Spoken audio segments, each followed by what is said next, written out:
Hello there everybody and welcome to another BDSP Wi-Fi battle. This is the third attempt to actually get a decent battle. First battle, overtime because Game Freak is stupid.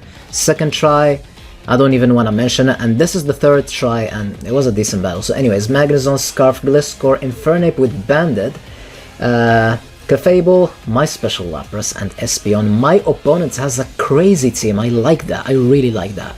Because Charizard, Swampert, Tyranitar, all those wonderful monsters you just love to see. So, anyways, let's get this battle started. He's gonna lead with Swampert, I'm gonna lead with my Bandit Infernape. I'm just gonna U-turn out of there, because there's absolutely nothing that... yeah.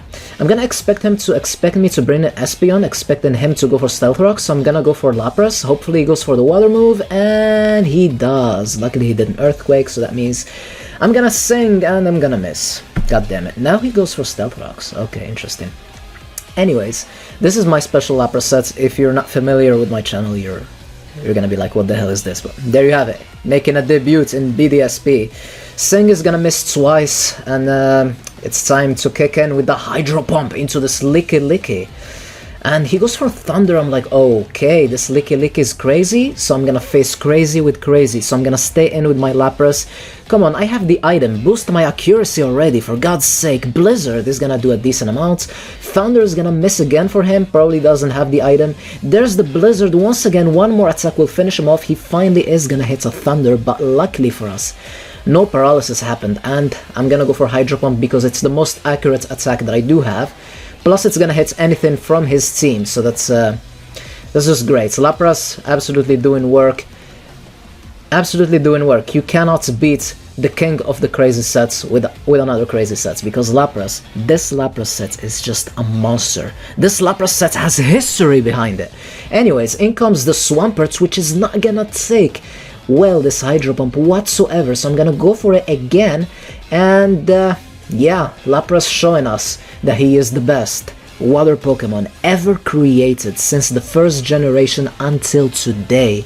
So in comes Fortress. I'm like, okay, I don't want you to set up hazards, but I'm gonna miss the Sing again as he's gonna Volt Switch. I'm like, okay, I don't know why you Volt Switched, but whatever, you do your thing, boy, you do your thing. And this time I'm just gonna go for Blizzard. Let's go for Blizzard, hope for something. He U-turns, he's just trying to wear me down. I guess that was his strategy, I don't know. But, I don't know, good for him. He's gonna go back into his Fortress. Blizzard this time will miss. I'm gonna try to Sing once again, but luckily, finally, third time, fourth time, I don't know, the charm will finally be put to sleep.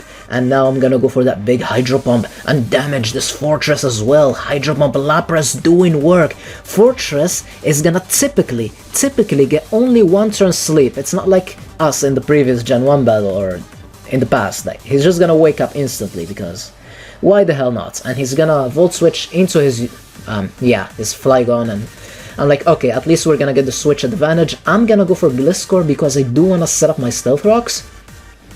And yeah, the Stealth Rocks will damage the Charizard, so that's gonna be really helpful for us, because Charizard, you don't play games with Charizard, that thing is a monster. So he's gonna Outrage right away, and I'm like, okay, hopefully he doesn't crit us so we can Roost off, and then if he gets a third turn Outrage, we can just switch into our Clefable.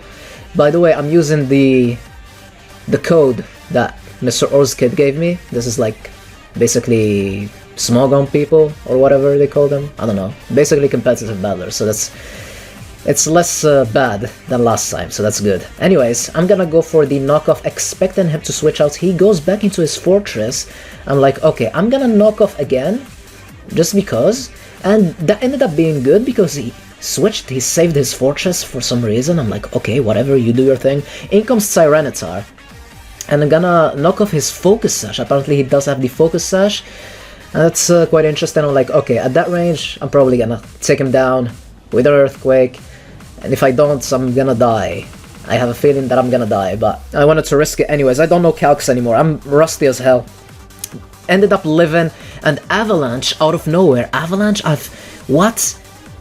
That's crazy. No comments, that was absolutely crazy, but Gliscor is gonna finally drop, and I was like, okay, you know what, I'm gonna go into my Infernape, my choice banded Infernape. Nothing, absolutely nothing wants to take a close combat from a banded Infernape. So you're about to take these close combats to the face with whatever you want to send in. In comes Flygon, take these close combats, bam bam bam, you're going down. Flygon al carrer. That's absolutely wonderful. Flygon was a huge threat, and we got that thing out of the way. Now in comes back Charizard. I'm like, okay, if this thing, I know Charizard is faster, he's probably just gonna go for the Air Slash. So I'm gonna go into Clefable. Should have went for Magnezone, but I didn't want to risk it because Magnezone is Scarf. If Charizard is Scarf, Charizard will be faster because it's Charizard. Air Slash did so much damage that shows you the power of the Charizard. And I'm like, okay, you know what? I'm just gonna Moonlight, forgetting that in the sand, Moonlights doesn't recover anything because this is not Soft Boil. Soft Boil is not available yet for Clefable, so it's whatever. So Charizard looking like a threat. I'm like, okay, looking at my team, his team, Clefable doesn't really do much. I'm like, okay, I'm gonna make him take one more Life Orb damage, then he's gonna be in the range of my Infernape. And yeah, Clefable will go down to the Charizard, and now, yeah, I believe, since he kept saving so many Pokemon, that was crazy. I don't know why he did that, but whatever. Now everything is super low in health. The Infernape is gonna be like, yum yum yum yum, it's lunch time for the ape, and it's time to punch everything to the face with the Mach Punch. Everything is low in health, absolutely everything. This is just gonna be an Infernape carnage to finish off this game. So anyways, good game to my opponent. It was a decent battle, and I also hope you guys enjoyed. Game Freak did a horrible mistake with the stupid timer. It's really hard to actually finish a good game. I'm really sad about the first battle. My opponent had an Alakazam, and I have Scarf Magnezone, as you saw, and his Alakazam outsped for some reason. I was like, okay, probably some level 50 stuff, but whatever. Anyways, hope you guys enjoyed. Have a wonderful day. Stay tuned for more, and allons-y.